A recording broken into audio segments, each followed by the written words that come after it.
मुझे और मेरे छोटे भाई को अचानक दो सिस्टम मिले। एक था 100 गुना बड़ा करने वाला सिस्टम और दूसरा था 100 गुना छोटा करने वाला सिस्टम। मेरे छोटे भाई ने हंसते हुए 100 गुना छोटा करने वाला सिस्टम चुन लिया, जबकि मेरे पास सिर्फ बचा हुआ सिस्टम रह गया। लेकिन सिर्फ 3 दिन बाद ही बारिश वाली एपोकलिप्स आ गई। सभी लोग अपने अपने घरों में फंस गए और रिसोर्सेज सबसे बड़ी प्रॉब्लम बन गए। मैंने अपने बड़ा करने वाले सिस्टम की मदद से घर में मौजूद थोड़े से सामान को 100 गुना बड़ा किया, बहुत बचत करके इस्तेमाल किया और आखिरकार मैं और मेरा भाई इस मुश्किल समय से बच निकले। लेकिन बारिश खत्म होते ही मेरे छोटे भाई ने मुझे ऊंची बिल्डिंग से नीचे धक्का दे दिया। उसने गुस्से में कहा, अगर तुम मेरा बड़ा करने वाला सिस्टम नहीं छीनते तो मैं इसी सिस्टम से सामान बढ़ाकर लू दीदी और उनके पूरे परिवार को बचा लेता। भैया तुम हर मामले में अच्छे हो, बस बहुत सेल्फिश हो। फिर मुझे दोबारा जिंदगी जीने का मौका मिला। इस बार मेरा छोटा भाई मुझसे पहले बड़ा करने वाला सिस्टम चुन गया। तभी मुझे समझ आ गया कि उसे भी रिबर्थ मिला है। मैं मुस्कुरा दिया। मैंने छोटा करने वाले सिस्टम से 5 साल तक चलने वाला खाना छोटा कर लिया और खुद को भी छोटा कर लिया। इस तरह मैं सबकी नजरों से गायब हो गया। जब मैंने दोबारा आंखें खोली तो मैं उसी दिन वापस पहुंच चुका था जिस दिन हमें सिस्टम चुनना था। सिस्टम बोला, आप दोनों अपना अपना सिस्टम चुनिए। मेरे छोटे भाई ने तुरंत कहा, मुझे बड़ा करने वाला सिस्टम चाहिए। सिस्टम बोला, सिस्टम अब आपके साथ बाइंड हो चुका है। मेरा भाई खुशी से बोला, अब बड़ा करने वाला सिस्टम मेरा है। तभी मुझे पूरी तरह समझ आ गया कि मैं सच में रीबर्थ लेकर उसी दिन वापस आया हूँ जिस दिन हमने सिस्टम चुना था। चूंकि तुम्हें अपनी लू दीदी मुझसे ज्यादा प्यारी है और अपने उस भाई की भी कोई कदर नहीं जिसने तुम्हारी जान बचाई थी, इसलिए इस बार मैं तुम्हारी बिल्कुल मदद नहीं करूंगा। मैं छोटा करने वाला सिस्टम चुनता हूँ। सिस्टम बोला, ठीक है। सिस्टम बाइंड हो चुका है। मेरा छोटा भाई तुरंत अपने नए सिस्टम को टेस्ट करने लगा। उसने पास रखा एक छोटा कप 100 गुना बड़ा कर दिया। छोटा सा कप देखते ही देखते एक विशाल कप बन गया। वह खुशी से चिल्लाया, ये सच में बड़ा करने वाला सिस्टम है। उसे देखकर मुझे हंसी आ गई। यही वो छोटा भाई था जिसे बचाने के लिए मैंने पिछली जिंदगी में सब कुछ दांव पर लगा दिया था। पिछली जिंदगी में अचानक बारिश वाली एपोकलिप्स आई थी। सभी लोग अपने अपने घरों में फंस गए थे और खाने पीने का सामान बहुत कम था। लेकिन मेरे घर में कुछ डिब्बे इंस्टेंट नूडल्स और ब्रेड के पड़े थे। मैंने बड़ा करने वाले सिस्टम से उन्हें 100 गुना बड़ा कर दिया और हम किसी तरह पूरे 5 साल जिंदा रहे। उस दौरान मेरे छोटे भाई की बचपन की दोस्त लू याओ सामने वाले घर में रहती थी। मेरे छोटे भाई ने मुझसे बार बार कहा कि मैं उनके परिवार के लिए भी खाना बड़ा कर दूं, लेकिन मैंने एपोकलिप्स में इंसानों पर भरोसा नहीं किया जा सका कहकर मना कर दिया। मेरी मदद के बिना लू याओ का परिवार 5 साल नहीं टिक पाया और बहुत पहले भूख से मर गया। मैं एपोकलिप्स से तो बच गया, लेकिन आखिर में उसी छोटे भाई के हाथों मारा गया जिसकी रक्षा के लिए मैंने सब कुछ किया था। सच में कितनी आयरनी की बात है। मेरा भाई मुस्कुराकर बोला, भैया अब बड़ा करने वाला सिस्टम मेरा है। क्या तुम्हें मेरी जलन नहीं हो रही? आखिर मैं जो चाहूँ उसे बड़ा कर सकता हूँ, जबकि तुम्हारे पास सिर्फ छोटा करने वाला सिस्टम है। मैंने शांत होकर कहा, इसमें फर्क ही क्या है? सिर्फ एक सिस्टम ही तो है। तुम्हें पसंद है तो तुम रख लो, मुझे कोई फर्क नहीं पड़ता। जब उसने देखा कि मुझे बड़ा करने वाले सिस्टम में बिल्कुल भी इंटरेस्ट नहीं है, तब जाकर उसने राहत की सांस ली। लेकिन मैं अच्छी तरह जानता था कि इस बार वह जरूर सामने वाले परिवार को बचाने जाएगा और जैसे ही किसी को उसके सिस्टम के बारे में पता चलेगा, एपोकलिप्स में उसका सुरक्षित रहना नामुमकिन होगा, क्योंकि हर कोई उस सिस्टम पर कब्जा करना चाहेगा। मेरा भाई सोच रहा था कि उसके पास बड़ा करने वाला सिस्टम है, इसलिए खाने की कोई कमी नहीं होगी। इसी वजह से उसे आने वाली बारिश वाली एपोकलिप्स से बिल्कुल भी डर नहीं था, बल्कि वह उसका इंतजार कर रहा था ताकि खाने की कमी होने पर वह हीरो बनकर लू याओ और उसके परिवार को बचा सके और लू याओ उससे प्यार करने लगे। मैं हमेशा यही समझता था कि उसे सिर्फ लू याओ पसंद है, लेकिन अब समझ आया कि वह पूरी तरह लव से था। मेरा भाई बोला, भैया अगर मैं लू याओ और उसके परिवार को बचा लूं तो क्या वह मुझसे प्यार करने लगेगी? मैंने जवाब दिया, नहीं, बिल्कुल नहीं। वह तुरंत बोला, ऐसा नहीं हो सकता, लू दीदी जरूर मुझसे प्यार करेंगी। फिर उसने पूछा, भैया सच सच बताओ, कहीं तुम्हें भी लू दीदी पसंद तो नहीं? लेकिन तुम उनसे 2 साल बड़े हो, इसलिए उनके बारे में सोचना भी मत। मैंने उसकी बात का कोई जवाब नहीं दिया। मैं सिर्फ अपना मोबाइल निकालकर उन चीजों की ऑनलाइन शॉपिंग करने लगा जिनकी मुझे जरूरत थी, क्योंकि मैं एक बार अपने ही छोटे भाई के हाथों मारा जा चुका था और अब वही गलती दूसरी बार कभी नहीं दोहराने वाला था। तभी मेरा भाई बोला, भैया क्या तुम्हारे पास कुछ पैसे हैं? मुझे कुछ लाख रुपए उधार दे दो, मुझे थोड़ा खाना खरीदना है। मैंने कहा, नहीं, मैंने अभी अभी एक नया फ्रिज खरीदा है और मेरे सारे पैसे खत्म हो चुके हैं। वह हैरानी से बोला, तुमने फ्रिज क्यों खरीदा? मैंने जवाब दिया, क्या हुआ, क्या मैं नया फ्रिज नहीं खरीद सकता? तुम इतना शौक क्यों हो रहे हो? वह जल्दी से बोला, नहीं नहीं, ऐसी बात नहीं है, मैं तो बस क्यूरियस था। फिर उसने पूछा, भैया मुझे याद है कि तुम्हारे कमरे में अभी भी थोड़ा खाना रखा हुआ था। मैंने कहा, वह सब मैं सोसाइटी में रहने वाले अकेले बुजुर्गों को दान कर चुका हूँ। आखिर उनकी जिंदगी भी आसान नहीं थी, लेकिन मुझे बिल्कुल उम्मीद नहीं थी कि दोबारा जिंदगी मिलने के बाद भी मेरा छोटा भाई न सिर्फ अपनी पसंद का बड़ा करने वाला सिस्टम हासिल कर लेगा, बल्कि मेरे आखिरी बचे हुए खाने का सामान भी दूसरों को दे देगा। साफ था कि वह मुझे भूख से मरवाना चाहता था। अगर मुझे रीबर्थ और सिस्टम न मिला होता तो इस बार की बारिश वाली एपोकलिप्स में मेरा बचना बिल्कुल नामुमकिन था। उसके चेहरे पर खिली मुस्कान देकर मेरे मन में उसके लिए नफरत और भी बढ़ गई। मुझे हमेशा लगता था कि मैंने अपने छोटे भाई के लिए हर जिम्मेदारी निभाई है। बचपन में हमारे माता पिता की मौत हो गई थी। बड़े भाई होने के नाते मैंने माँ बाप दोनों की जिम्मेदारी उठाई। मैंने बहुत छोटी उम्र में अपनी पढ़ाई छोड़ दी ताकि मेरा भाई पढ़ सके। उसके नंबर कभी अच्छे नहीं आए, लेकिन मैंने उसे कभी डांटा नहीं। उसके पॉकेट मनी हमेशा उसके हमउम्र बच्चों से कहीं ज्यादा होते थे और वह सारे पैसे मैं दिन रात मेहनत करके कमाता था। बाद में वह कॉलेज में भी एडमिशन नहीं ले पाया, जबकि मैं अपनी मेहनत से शहर में घर खरीद चुका था। इसलिए मैं उसे अपने साथ रहने के लिए शहर ले आया। लेकिन मुझे क्या पता था कि हमारे सामने वाले घर में उसके बचपन की दोस्त लू याओ रहती है। बचपन में दोनों हमेशा साथ खेलते थे। बाद में लू याओ के घर वालों को डिमोलिशन कॉम्पेंसेशन में बहुत सारे पैसे मिले और वे गांव छोड़कर शहर आ गए। जैसे ही मेरे छोटे भाई ने खूबसूरत लू याओ को दोबारा देखा, वह उसी वक्त उससे प्यार करने लगा और उसके पीछे पड़ गया। यहाँ तक कि पिछली जिंदगी में जब मैंने अपोकलिप्स के दौरान उसके परिवार की मदद करने से मना कर दिया, तब मेरे भाई ने मेरी गैर मौजूदगी में चुपके से हमारा खाना उनके घर पहुंचा दिया। मैं कुछ नहीं कर सका और आखिर में मुझे मजबूर होकर घर का दरवाजा अंदर से लॉक करना पड़ा ताकि कोई हमारा सामान चुराने न आ सके। तभी मुझे एहसास हुआ कि मेरे छोटे भाई की नजरों में मेरी कोई कीमत नहीं थी। एक ऐसी लड़की जिसने उसके लिए कभी कुछ नहीं किया, वह भी उससे ज्यादा अहम थी। उसी पल मैं अपने छोटे भाई से पूरी तरह निराश हो गया। मैंने उससे कहा, मुझे थोड़ी थकान हो रही है, मैं जाकर सोता हूँ, तुम भी जल्दी सो जाना। इतना कहकर मैं अपने कमरे में चला गया और अपने लिए एक सुरक्षित छिपने की जगह की प्लानिंग करने लगा। मैंने विंड पावर जनरेटर भी खरीद लिया ताकि तेज बारिश और तूफान के दौरान भी मेरे पास लगातार बिजली बनी रहे। मुझे जिन जिन चीजों की जरूरत थी मैं सब पहले ही खरीद चुका था। अब मुझे सिर्फ सही समय का इंतजार करना था। दूसरी तरफ मेरा छोटा भाई अपने बड़े करने वाले सिस्टम पर इतना भरोसा कर रहा था कि उसे किसी बात की चिंता नहीं थी। उसने अपनी पॉकेट मनी से कुछ 100 रुपए का खाना खरीदा और चुपके से अपने कमरे में लॉक कर दिया, जैसे उसे डर हो कि मैं उसका सामान चुरा लूंगा। मैंने फैसला कर लिया कि अब इस घर में बिल्कुल नहीं रहूंगा, क्योंकि अगर मैं यहीं छिपा रहता तो देर सबेर वे मुझे ढूंढ ही लेते। इसलिए मैंने दूसरी जगह चुनी। जब मैं इस घर का रेनोवेशन करवा रहा था, तब मैंने अपनी ही डिजाइन से एक बहुत छोटा सीक्रेट रूम बनवाया था। इस जगह के बारे में मैंने आज तक अपने छोटे भाई को कभी नहीं बताया। वह कमरा सिर्फ एक छोटे टॉयलेट जितना था, लेकिन छोटा होने के बाद मेरे लिए वही सबसे सुरक्षित सेफ हाउस बनने वाला था। उस कमरे का डोर सिर्फ मेरे मोबाइल से कंट्रोल होता था, इसलिए मुझे बिल्कुल डर नहीं था कि मेरा भाई उसे ढूंढ लेगा, और अगर ढूंढ भी लिया तब भी वह उसे खोल नहीं पाएगा। इसके अलावा मैं कई किलोमीटर दूर एक सुनसान जमीन पर गया और अपने छोटे करने वाले सिस्टम से बहुत सारी मिट्टी छोटी करके साथ ले आया, ताकि बाद में उसी मिट्टी और सीड्स की मदद से मैं अपनी सब्जियां खुद उगा सकूं। मैंने कई पेड़ों को भी छोटा करके अपने साथ रख लिया। कुछ ही समय बाद मेरे ऑर्डर किए हुए सारे खाने का सामान, फर्नीचर और बाकी जरूरी चीजें पहुंच गई। उस समय बारिश वाली अपोकलिप्स आने में सिर्फ एक दिन बचा था। मैंने डिलीवरी एड्रेस अपने पुराने गांव वाले घर का रखा था। वह गांव बहुत पहले ही खाली हो चुका था और वहां अब कोई नहीं रहता था। मैंने उस घर में फर्नीचर, इलेक्ट्रिक अप्लायंसेज, खाना और तरह तरह का जरूरी सामान भर दिया। फिर आसपास कोई न होने पर मैंने अपने छोटे करने वाले सिस्टम से उन सभी चीजों को छोटा कर दिया और पहले से तैयार किए गए बॉक्सेस में भर लिया। आखिर में मैंने थोड़ा सोचा और अपने पुराने छोटे घर को भी छोटा करके अपने साथ ले आया। भले ही वह पुराना था, लेकिन थोड़ा रिपेयर करने के बाद आगे चलकर बहुत काम आने वाला था। रात गहरी होने पर मैं सारी चीजें लेकर वापस शहर आया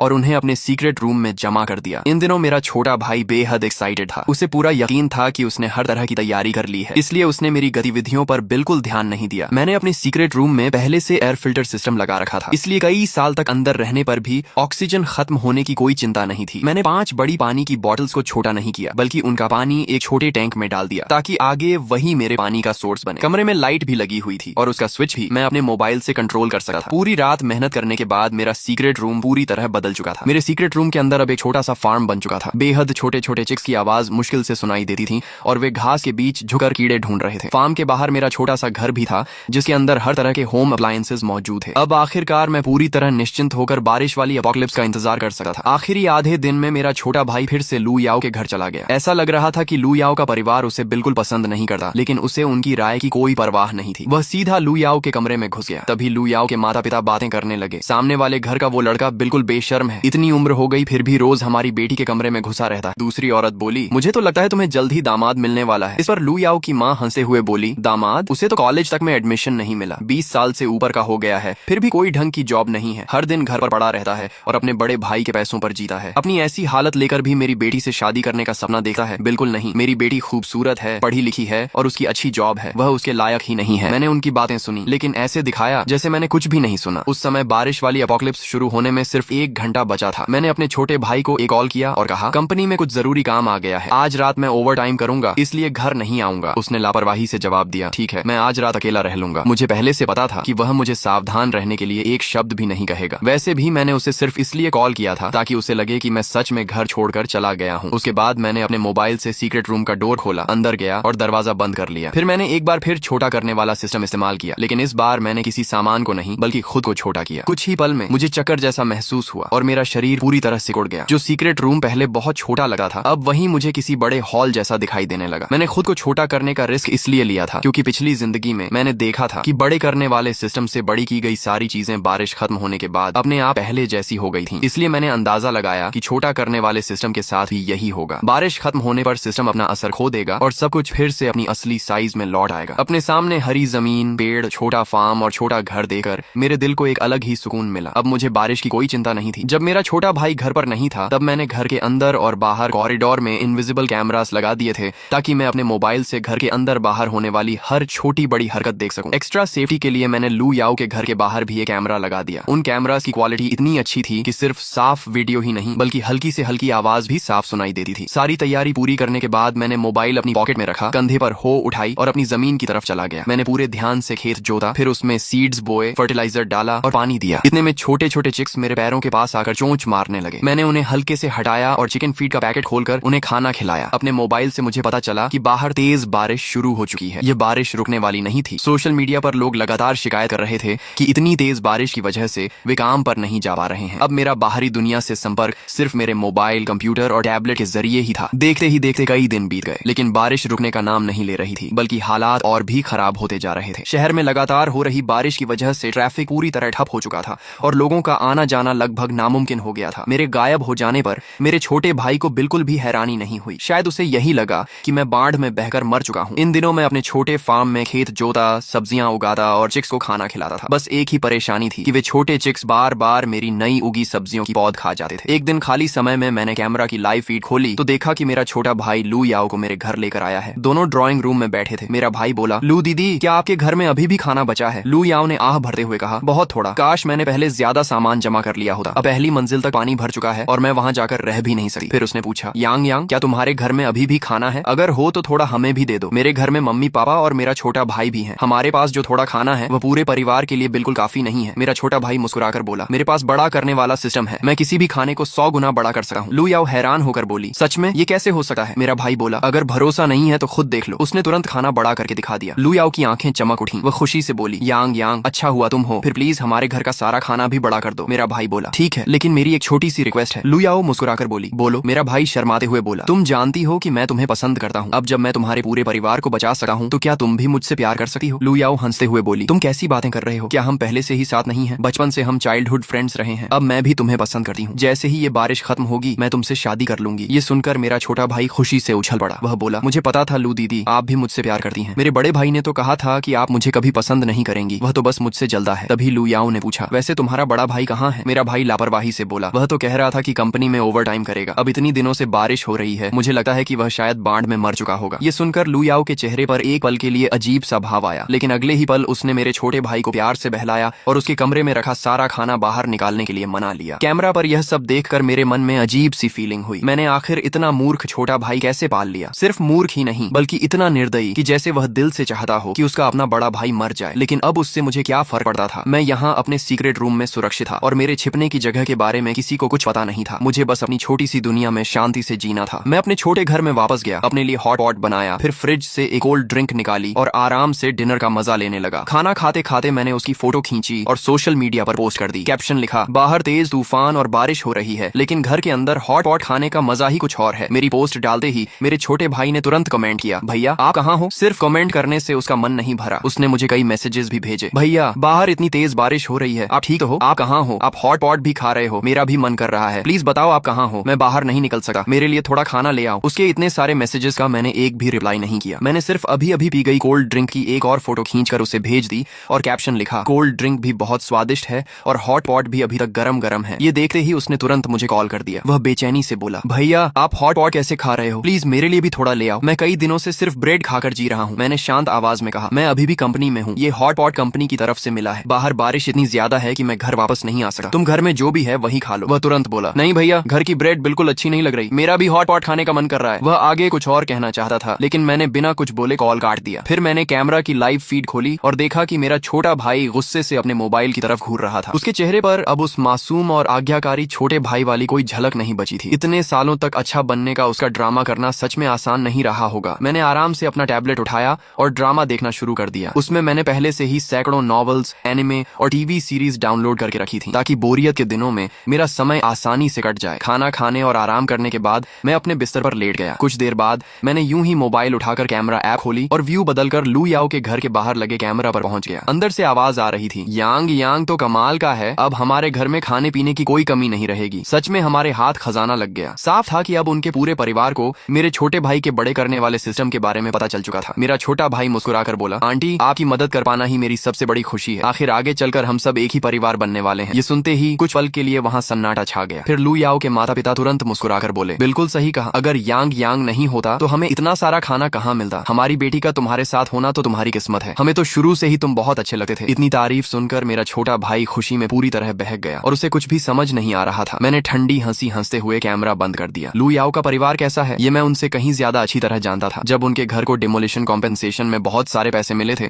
तभी से वे पूरे गांव में घमंड से सिर उठाकर चलने लगे थे। उन्होंने अपने पुराने रिश्तेदारों और दोस्तों तक को अपमानित करके भगा दिया था। उन्हें हमेशा लगता था कि जो भी उनके पास आता है वह सिर्फ उनके पैसों के लिए आता है। गांव के लगभग सभी लोग कहते थे कि उनके घमंड की कोई हद नहीं रही। यहाँ तक कि एक बार गांव का प्रधान उनके घर पानी मांगने गया था, तब भी उन्होंने उसे मना कर दिया था। ऐसे लोग मेरे छोटे भाई के साथ सच्चा रिश्ता निभाएंगे, इस पर मुझे कभी भरोसा नहीं था। और लू याओ खुद भी बचपन से बहुत घमंडी थी। उसने कई बार सामने और पीठ पीछे मेरे छोटे भाई का मजाक उड़ाया था। उसने कभी दिल से उसे अपनी बराबरी का नहीं माना। लेकिन अब मुझे इन सब बातों से कोई मतलब नहीं था। आखिर मैं खुद 100 गुना छोटा होकर अपने सीक्रेट रूम में रह रहा था। थोड़ी देर बाद मेरे छोटे भाई का कॉल आया। वो बहुत खुश होकर बोला, भैया आपको एक गुड न्यूज बतानी है, मैं और लू याओ अब रिलेशनशिप में है। मैंने शांत आवाज में पूछा, तो मुझे कॉल क्यों किया? उसी समय मेरे फार्म के चिक्स अब पहले से थोड़े बड़े हो चुके थे, लेकिन फिर भी लगातार चूं चूं करते हुए आपस में खाना छीन रहे थे। मेरा भाई अचानक बोला, भैया आपकी तरफ से मुर्गियों की आवाज क्यों आ रही है? मैंने कहा, क्योंकि मैं उन्हें खाना खिला रहा हूँ। वह हैरान होकर बोला, इतनी तेज बारिश में तुम्हें मुर्गियां कहाँ से मिल गई? मैंने उसके सवाल का सीधा जवाब नहीं दिया। वैसे भी मैंने पहले से काफी मीट खरीदकर फ्रीजर में रख दिया था, जो मुझे बहुत लंबे समय तक चलने वाला था। मेरा भाई बेचैनी से बोला, भैया आखिर आप कहाँ हो? वहाँ हॉट पॉट भी खा रहे हो, मुर्गियां भी पाल रहे हो, क्या वहाँ बारिश का बिल्कुल असर नहीं हुआ? मैंने जवाब दिया, नहीं, यहाँ बारिश का कोई असर नहीं हुआ। ये सुनते ही वह जल्दी से बोला, तो फिर जल्दी बताओ आप कहाँ हो, मैं लू याओ और उसके पूरे परिवार को लेकर वहीं आ जाता हूँ। मैंने हंसते हुए कहा, अगर ढूंढ सकते हो तो खुद ढूंढ लो। वो गुस्से में बोला, इसका क्या मतलब है? क्या तुम हमें अपने पास नहीं आने देना चाहते? बचपन से आज तक मैंने अपने छोटे भाई की हर बात मानी थी। शायद पहली बार मैंने उससे इतनी ठंडी और तंज भरी आवाज में बात की थी। मैंने रास्ते में घूम रहे एक को हल्के से हटाया और खेत से अपने छोटे घर की तरफ वापस चला गया। मेरे फ्रिज में पहले से ही बहुत सारे रेडी टू ईट फूड रखे थे, जिनमें पिज्जा, बाओ, मैंटू, डम्पलिंग्स और कई तरह के फ्रोजन फूड्स शामिल थे। मैंने फैन चालू किया, माइक्रोवेव से गर्मा गर्म पिज्जा निकाला। दोबारा गर्म होने के बाद पिज्जा सुनहरा, मुलायम और बेहद स्वादिष्ट लग रहा था। ऊपर की चीज लंबी स्ट्रेच हो रही थी। मैंने उसकी एक फोटो खींचकर अपने छोटे भाई को भेज दी। उसने तुरंत मैसेज किया, भैया आपके पास पिज्जा भी है, जल्दी बताओ आप कहाँ हो। फिर उसने गुस्से में लिखा, भैया आप बहुत सेल्फिश हो, मैं यहाँ सूखी ब्रेड और इंस्टेंट नूडल्स खाकर जी रहा हूँ और आप वहाँ पिज्जा खा रहे हो। ये पिज्जा तो बहुत स्वादिष्ट लग रहा है, ऊपर की चीज भी स्ट्रेच हो रही है, लेकिन कोई बात नहीं, तुम्हारे पास चाहे जितना खाना हो वह एक दिन खत्म हो जाएगा। तुम्हारा छोटा करने वाला सिस्टम किसी काम का नहीं है। मेरा बड़ा करने वाला सिस्टम तुम्हारे सारे खाने को 100 गुना बड़ा कर सकता है। तब हम कई साल तक आराम से खाएंगे। जल्दी बताओ तुम कहाँ हो, मैं अभी तुम्हारे पास आता हूँ। मैंने सिर्फ इतना रिप्लाई किया, अगर मुझे ढूंढ सकते हो तो आ जाओ। इसके बाद मैंने कैमरा खोला। मेरा छोटा भाई गुस्से में मेरे पुराने कमरे की हर चीज तोड़ फोड़ रहा था। ज्यादा समय नहीं बीता कि उसके बड़े करने वाले सिस्टम की बात बहुत जल्द पूरे सोसाइटी में फैल गई। यह खबर किसने फैलाई थी इसका अंदाजा लगाना बिल्कुल मुश्किल नहीं था। उसके कमरे का दरवाजा बार बार खटखटाया जाने लगा। सोसाइटी के सभी लोग अपने पास बचा हुआ थोड़ा बहुत खाना लेकर उसके पास आने लगे और उससे रिक्वेस्ट करने लगे कि वह अपने सिस्टम से उनके खाने को 100 गुना बड़ा कर दे। शुरुआत में मेरा छोटा भाई थोड़ा घबरा गया। वह यह दिखाने की कोशिश कर रहा था कि उसके पास कोई सिस्टम नहीं है, लेकिन तभी सामने वाले घर से लू याओ का पूरा परिवार बाहर आ गया। लू याओ के पिता ऊंची आवाज में बोले, सुनो, यांग यांग तो हमारे होने वाले दामाद हैं। अगर तुम लोग उनका सिस्टम इस्तेमाल करना चाहते हो तो पहले हमारी परमिशन लेनी होगी, और हर बार सिस्टम इस्तेमाल करने में उनकी बहुत एनर्जी खर्च होती है, इसलिए तुम्हें पैसे देने होंगे। पहले तो मेरा छोटा भाई इस बात पर नाराज हुआ कि लू याओ के परिवार ने उसके सिस्टम का राज सबको बता दिया, लेकिन जैसे ही उसने पैसे लेने वाली बात सुनी उसका चेहरा खिल उठा। लू याओ भी तुरंत बोली, बिल्कुल, यांग यांग मेरे बॉयफ्रेंड है, अगर तुम लोग उनसे काम करवाना चाहते हो तो पैसे देने ही होंगे। इसके बाद लू याओ का पूरा परिवार मेरे छोटे भाई के सिस्टम के सहारे बिजनेस करने लगा। जो भी इंसान अपने खाने को बड़ा करवाने आता, उससे पहले लू याओ का परिवार 2000 युएन वसूलता। 2000 युएन कोई छोटी रकम नहीं थी, लेकिन अपोकलिप्स में पैसे से खाना नहीं खरीदा जा सकता था, इसलिए लोगों को यह डील भी ठीक लगती थी। कैमरा से मैं देख रहा था कि हर दिन मेरे छोटे भाई के पास आने वालों की संख्या बढ़ती जा रही थी। लोगों को पूरा भरोसा हो गया था कि जब तक उसके पास बड़ा करने वाला सिस्टम है तब तक वे कभी भूख से नहीं मरेंगे। लेकिन वे सब एक बहुत बड़ी बात भूल गए थे। सिस्टम सिर्फ खाने को बड़ा कर सकता था, लेकिन उसके लिए पहले खाना होना जरूरी था, और किसी भी चीज पर सिस्टम सिर्फ एक बार ही इस्तेमाल किया जा सकता था। ऐसा नहीं था कि आधा खाना खाकर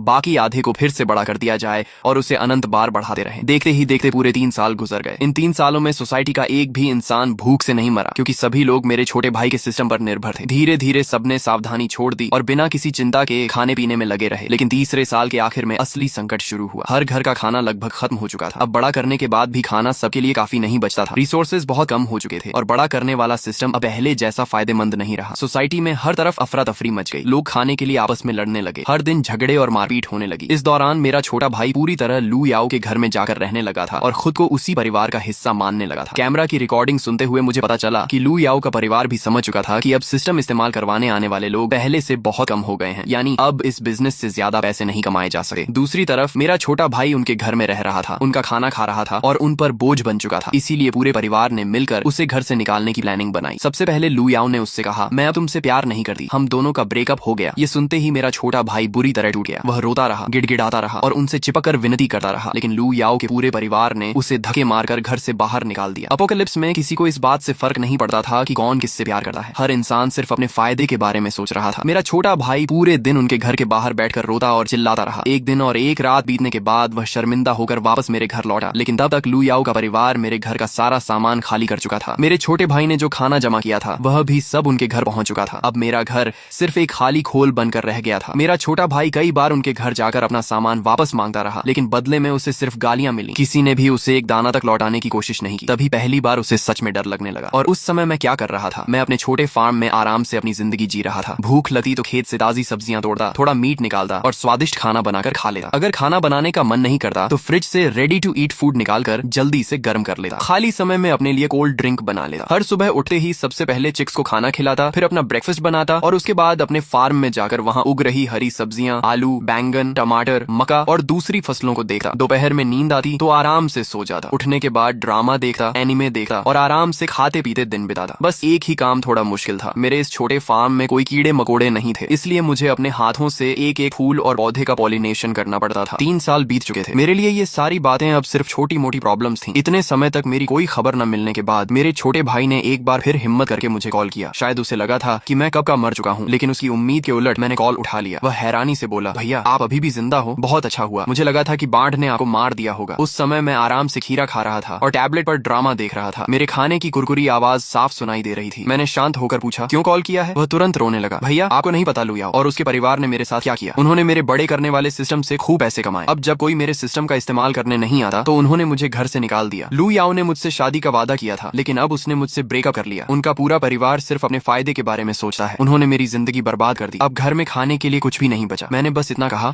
ठीक है, पता चल गया। वह घबरा कर बोला, भैया प्लीज मुझे अपने पास ले चलो। अगर खाना नहीं मिला तो मैं सच में भूख से मर जाऊंगा। क्या आप अपने इकलौते छोटे भाई को मरते हुए देख सकते हो? मैंने ठंडी आवाज में कहा, नहीं। वह चिल्लाकर बोला, भैया आपको मेरी बिल्कुल परवाह नहीं है। पहले वाले भैया तो ऐसे नहीं थे। क्या आपको भी रिबर्थ मिला है? मैंने बिना छिपाए जवाब दिया, हाँ मिला है। तो वह गुस्से में बोला, अगर आपको भी रिबर्थ मिला था तो आपने मुझे पहले क्यों नहीं बताया? आपको भी पता था कि लू याओ और उसका परिवार कैसे लोग हैं। आप इतने सेल्फिश कैसे हो सकते हो? मैंने उसकी बातों का कोई जवाब नहीं दिया। मैंने सिर्फ अपने फार्म का एक वीडियो बनाया। उसमें मेरी सब्जियां और फल हरे भरे लहलहा रहे थे। चिक्स पूरे फार्म में दौड़ रहे थे। मेरा छोटा घर बेहद आरामदायक लग रहा था। फ्रिज खाने और स्नैक्स से भरा हुआ था। ऐसा लग ही नहीं रहा था कि बाहर दुनिया में 3 साल से एपोकलिप्स चल रही है। वह जगह किसी दूसरी दुनिया जैसी दिखाई दे रही थी। जैसे ही मैंने वीडियो उसे भेजा वह गुस्से से पागल हो गया। वह चिल्लाया, आप इतने सेल्फिश कैसे हो सकते हो? आपको पता भी है मैं कितनी बुरी हालत में हूँ। जल्दी आकर मुझे यहाँ से ले जाओ। मैंने ठंडे स्वर में कहा, सेल्फिश? पिछली जिंदगी में जब तुमने मुझे बिल्डिंग से नीचे धक्का दिया था तब क्या तुम सेल्फिश नहीं थे? इस बार तुम्हें भी रीबर्थ मिला था। तुम्हें पहले से पता था कि एपोकलिप्स आने वाली है, लेकिन तुमने भी मुझे कभी नहीं बताया। फिर अब मुझे सेल्फिश कहने का हक तुम्हें किसने दिया? मेरे छोटे भाई ने हमेशा मेरी हर मदद को अपना हक समझा, लेकिन उसने कभी यह नहीं सोचा कि उसे भी मेरे लिए कुछ करना चाहिए। मैं कोई संत नहीं था। जब तुमने मुझे कभी अपना परिवार नहीं माना तो अब मुझे भी तुम्हें बचाने की कोई जरूरत नहीं है। वह रोते हुए बोला, भैया मुझसे बहुत बड़ी गलती हो गई। मैं लू याओ के प्यार में अंधा हो गया था। आप मुझे ऐसे मत छोड़ो। मैं आपका इकलौता छोटा भाई हूँ। अगर मैं भूख से मर गया तो आपका कोई परिवार नहीं बचेगा। मैंने बिना किसी भावना के कहा, तुम मर जाओ, उससे मुझे क्या फर्क पड़ता है? इतना कहकर मैंने कॉल काट दिया। मैं आसानी से अंदाजा लगा सकता था कि दूसरी तरफ वह कितना गुस्से और बेबसी में तड़प रहा होगा। कैमरा की लाइव फीड में मैं रोज देखता था कि वह पूरे दिन घर के अंदर पागलों की तरह सामान तोड़ता रहता था। खासकर मेरे पुराने बेडरूम में उसने लगभग हर चीज तोड़ डाली थी, लेकिन सामान तोड़ने से भूख नहीं मिटी। चाहे वह जितना भी गुस्सा निकाल ले, उससे उसे एक निवाला भी नहीं मिलने वाला था। एक दिन मैंने देखा कि वह कुछ ब्रेड लेकर घर लौटा। बाहर लगे कैमरा से पता चला कि उसने वह ब्रेड लू याओ के घर से चुराई थी। उस समय लू याओ का पूरा परिवार बाहर गया हुआ था। घर में सिर्फ उसका 6 साल का छोटा भाई था। मेरे छोटे भाई ने उसे बहलाकर दरवाजा खुलवाया और फिर उनके घर का सारा खाना चुराकर भाग गया। कैमरा में यह सीन देखकर मैं जोर से हंस पड़ा। सच में एक चोर दूसरे चोर को काट रहा था। इससे मजेदार तमाशा और क्या हो सकता था? जैसा मैंने सोचा था वैसा ही हुआ। जब लू याओ का परिवार वापस आया और देखा कि उनका सारा खाना गायब है तो वे आग बबूला हो गए। वे मेरे घर के दरवाजे पर लाते मारने लगे, गालियां देने लगे और जोर जोर से चिल्लाने लगे। लेकिन मेरा छोटा भाई फिर से कछुए की तरह घर के अंदर छिपा बैठा रहा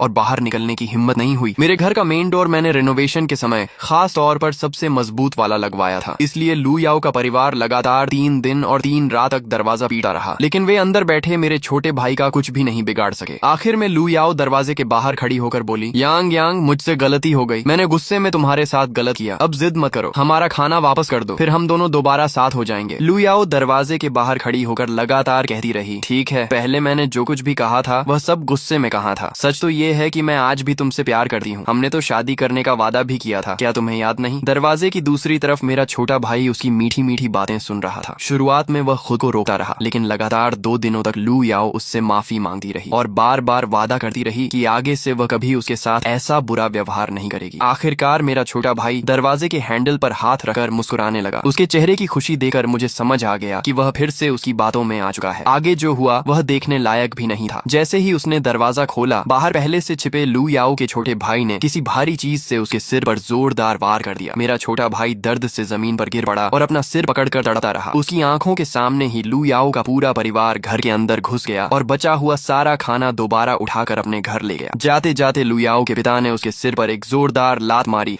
और गुस्से से बोले, हमारी बेटी के पीछे घूमने वाले निकम्मे, तू हमारी बेटी से शादी करेगा? कभी नहीं। ऊपर से तू इतना घटिया निकला कि हमारा ही खाना चुरा लिया। मेरा छोटा भाई दर्द से चिल्लाया, वो खाना मेरा था। लेकिन लू याओ ने भी उसे एक लात मारकर रास्ते से हटाया और पूरा सामान अपने घर ले गई। जाते जाते उसने थूक कर कहा, तुमसे मिलना मेरी जिंदगी की सबसे बड़ी बदकिस्मती थी। मेरा छोटा भाई लगातार 2 दिन तक घर के दरवाजे पर पड़ा रहा। बड़ी मुश्किल से जब उसमें थोड़ी ताकत वापस आई तो वह उठकर दरवाजे के पास घुटनों में सिर देकर बहुत देर तक रोता रहा। अब उसके पास बड़ा करने वाला सिस्टम तो था, लेकिन उसका कोई मतलब नहीं रह गया था, क्योंकि उसके पास बड़ा करने के लिए एक दाना भी नहीं बचा था। जब वह पूरी तरह टूट गया तब उसने मुझे फिर से कॉल किया। वह रोते हुए बोला, भैया, लोगों ने मुझे बहुत मारा है, मेरे पूरे शरीर में बहुत दर्द हो रहा है, प्लीज आकर मुझे बचा लो, मुझे बहुत भूख भी लगी है, लगता है मेरी हड्डियां भी टूट गई हैं। अगर ये पिछली जिंदगी वाला मैं होता तो उसके दर्द से मेरा दिल टूट जाता और मैं चाहता कि उसका सारा दर्द खुद सह लूं। लेकिन अब उसकी रोने की आवाज सुनकर भी मेरे मन में कोई भावना नहीं उठी। मैंने सिर्फ इतना कहा, तुम इसके हकदार हो, और कॉल काट दिया। इसके बाद मैं आराम से अपने फार्म में जाकर मक्का तोड़ने लगा। समय धीरे धीरे बीतता गया। मेरा छोटा भाई घर के बाहर पड़ा पड़ा दिन ब दिन दुबला होता गया। इस दौरान सोसाइटी के कई लोग उसके पास आते और जबरदस्ती उससे अपने खाने को बड़ा करवाते। वह मना करता, लेकिन 2-4 थप्पड़ खाने के बाद मजबूर होकर सिस्टम इस्तेमाल करता। आखिरकार उसकी जिंदगी का आखिरी दिन भी आ गया। वह घिसटा हुआ लू याओ के घर के दरवाजे तक पहुंचा। वहीं सिर एक तरफ झुक गया और उसने हमेशा के लिए दम तोड़ दिया। जब लू याओ ने दरवाजा खोला और उसकी लाश देखी तो उसने घिन से उसे एक लात मारकर किनारे कर दिया, जैसे उसकी मौत से उसे कोई फर्क ही नहीं पड़ा हो। इसके बाद 2 और साल गुजर गए। बारिश का पानी नीचे की कई मंजिलों तक भर चुका था, लेकिन जैसा मैंने पिछली जिंदगी में अंदाजा लगाया था, हमारी मंजिल तक पानी कभी नहीं पहुंचा। बारिश खत्म होने से कुछ महीने पहले लू याओ के पूरे परिवार का अंत हो गया। सोसाइटी में उनकी बदनामी पहले से ही थी। ऊपर से उन्होंने मेरे छोटे भाई के सिस्टम से बहुत पैसा कमाया था, इसलिए बहुत से लोग पहले ही उनसे नफरत करने लगे थे। बारिश खत्म होने के आखिरी महीनों में हर घर का खाना लगभग खत्म हो चुका था। तभी किसी ने सोसाइटी ग्रुप में मैसेज भेज दिया कि लू याओ के घर में अभी भी बहुत सारा खाना छिपा हुआ है। ये खबर फैलते ही कई लोग हथियार लेकर उनके घर पहुंच गए। वे दरवाजा पीटते हुए चिल्लाने लगे कि सारा खाना बाहर निकालो, लेकिन लू याओ और उसके परिवार ने खाना देने से साफ मना कर दिया और उल्टा बाहर खड़े लोगों को गालियां देने लगे। इससे भीड़ पूरी तरह भड़क गई। कई लोगों ने मिलकर तय किया कि वे बारी बारी से उनका दरवाजा तोड़ेंगे। चारों तरफ दिन रात दरवाजा पीटने की आवाज गूंजती रही। आखिर 4 दिन बाद उनका मेन डोर टूट गया। भीड़ घर के अंदर घुस गई और उनका बचा हुआ सारा खाना लूट कर ले गई। पूरा परिवार जमीन पर बैठकर फूट फूट कर रोने लगा। अब उनके पास खाने के लिए कुछ भी नहीं बचा था और एपोकलिप्स के आखिरी कुछ महीने वे किसी भी हालत में नहीं निकाल सकते थे। बाहर पूरी सोसाइटी बर्बाद हो चुकी थी, जबकि मैं अपने छोटे फार्म में आराम से खाते पीते जिंदगी का मजा ले रहा था। इतना आराम था कि मेरा वजन भी लगभग 5 किलो बढ़ गया था। आखिरकार वह दिन भी आ गया जिसका मैं कई सालों से इंतजार कर रहा था। मेरे मोबाइल पर नोटिफिकेशन आया कि बारिश खत्म हो चुकी है। कई सालों बाद सूरज ने काले बादलों को चीरकर अपनी सुनहरी किरणें धरती पर बिखेर दी और दुनिया में फिर से उम्मीद की रोशनी लौट आई। उस समय मैं अपने फार्म में मक्का के खेत की मिट्टी डीली कर रहा था कि अचानक मेरे शरीर में एक अजीब बदलाव होने लगा। मेरा छोटा किया हुआ शरीर तेजी से अपने असली आकार में लौट आया। अब मैं फिर से सामान्य इंसान बन चुका था। मेरे पैरों के नीचे बना पूरा छोटा फार्म और छोटा घर अब खिलौनों की तरह दिखाई दे रहे थे। मैंने अपने बर्बाद हो चुके असली घर की तरफ देखा